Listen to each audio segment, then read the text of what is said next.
The Mendocino Complex wildfire in Northern California now is the largest in that state's history. It's burned an area nearly as large as the city of Los Angeles. It's one of 15 large fires burning in California.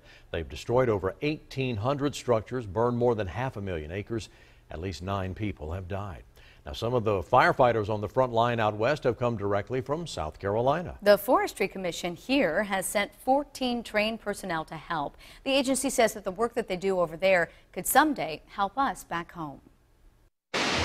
Even with 14,000 firefighters battling 18 major wildfires in California alone, crews out there can use all the extra help they can get. Brad Bramlett with the South Carolina Forestry Commission says 14 of its firefighters are either deployed or headed right into the danger zone. These men and women work very hard.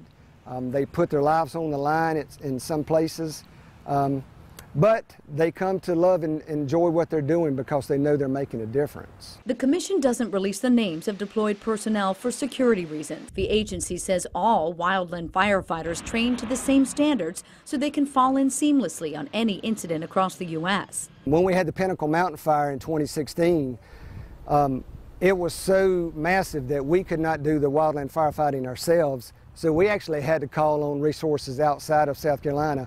We had people from out west coming over and helping us, so now it's our way of giving back to go out there and help them. I've been out there when the Front Range was just flooded with smoke. Joan Russell in Spartanburg used to live out west and has been watching friends' posts online talking about the dangers. It's just really devastating to the people there, so I think it is wonderful that we are sending firefighters from South Carolina. Fighting a wildfire very different than a structure fire. With little access to water, crews are having to rake the topsoil for miles, sometimes 16 hours at a time, to stop the spread. And I can speak from experience. It's very hot, it's very tiring.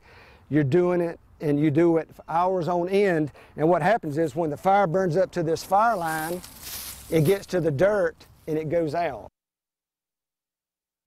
Now, each forester will be spending about 2 weeks out west, and the Forestry Commission says while they send employees there almost every year, the need has grown in recent years.